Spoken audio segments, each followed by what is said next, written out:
All right, so if you guys have a GHD, something here, we're gonna basically set our thoracic spine, so that's your upper back, onto the pad, okay? So we'll start with that. Just kind of get into a comfortable position. He's gonna slide down just a little more, right? Because in order to achieve that, we have to have the range of motion. So we'll slide down just a little more. Good. Just enough so that you can get your arms under this pad, and we'll try and straighten them as much as we can. Okay, so these elbows are going to kind of lock out. If we can use the bottom of these pads here to kind of grab onto, it's a little tough, either the pads or the metal plates, whatever you can find in there to kind of help you hold this position. To start with, if you're a little tight and it's hard for you, then that's going to be the starting position. What we can do during the stretch, after 2 minutes, we'll start to walk those feet in. Walk your feet in, bro, just a little bit. And if we can get them back into nice deep position under that GHD, it's going to be ideal. But we're going to do 2 minutes here, okay? Just like that. So with this one, we're starting with the red bands because this is a hard position for Burl to get into. So the red bands are going to tie to the bottom of the jerk blocks. He's going to lay flat on the floor. He's going to grab his hands. He's going to fully extend overhead the best that he can.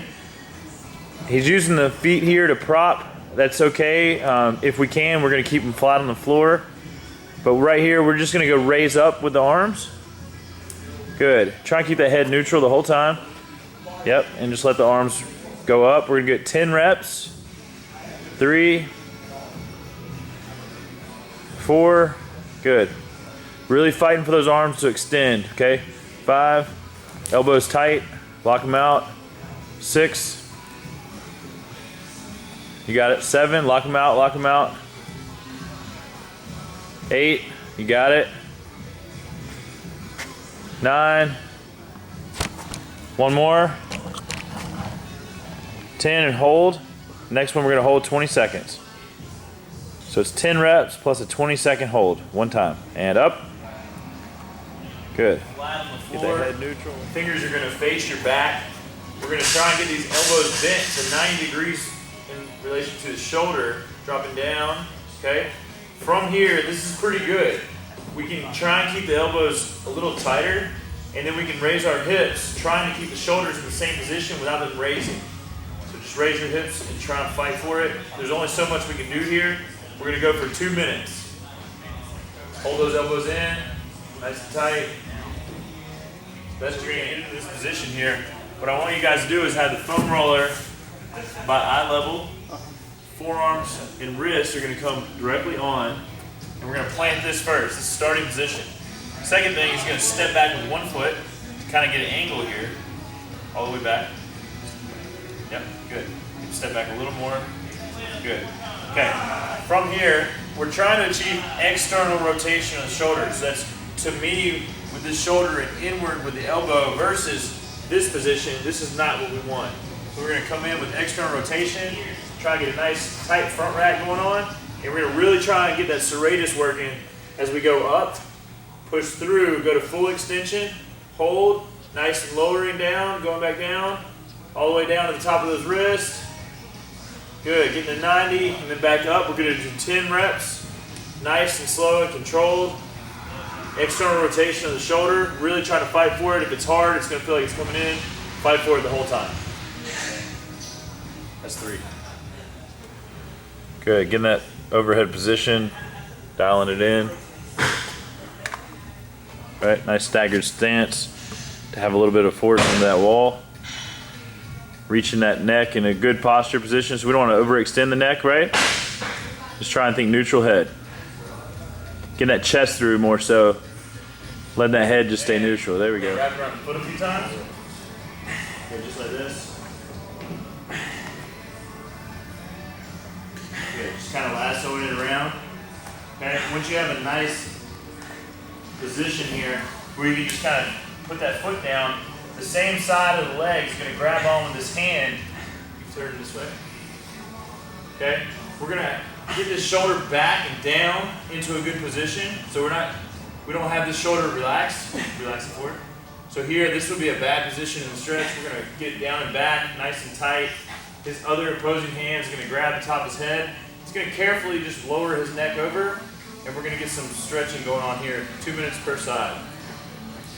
What he can do to make this a little different, relax your neck, he can now grab the back of his head and take his chin to his chest. So we'll come back to center, and then come down in this position. Keep that shoulder back the whole time, so even when we're trying to stretch, we don't want to move this position. Just kind of moving both ways within 2 minutes per side. All right, on this one, we're gonna have a box. If you're not as tight here, you can go to a higher level box. If you're super tight, you can go to a bench. We're gonna try and achieve 90 degrees from hand, elbow to shoulder.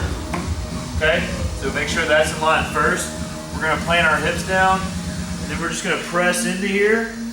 We're trying to make sure that we keep this 90-degree position, trying to stretch out that pec and anterior delt area, just kind of digging deep, get that pec minor, open it up.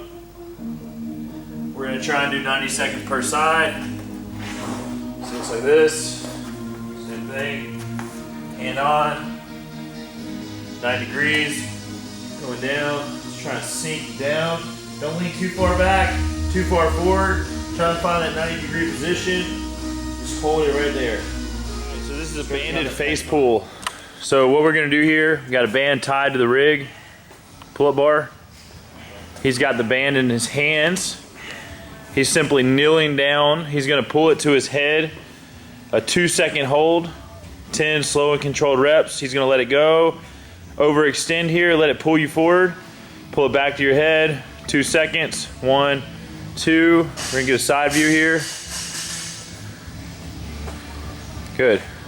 Pull. 1, 2. It's excellent.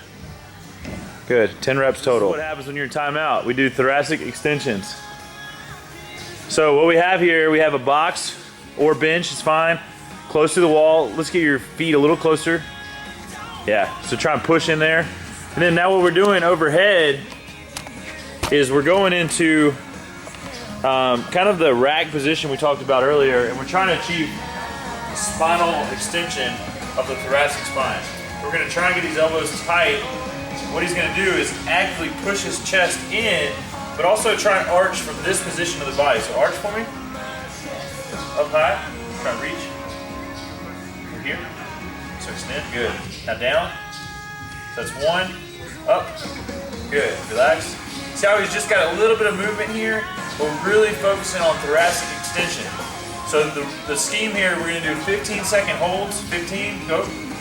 He's gonna hold for 15 seconds.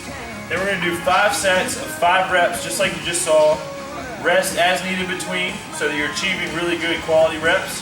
And then for the finisher, we're gonna do a 90-second hold, just like he's doing right now for the 15. So 15-second hold, 5 sets of 5 reps with rest as needed, and then a 90-second hold to finish. And then you're done.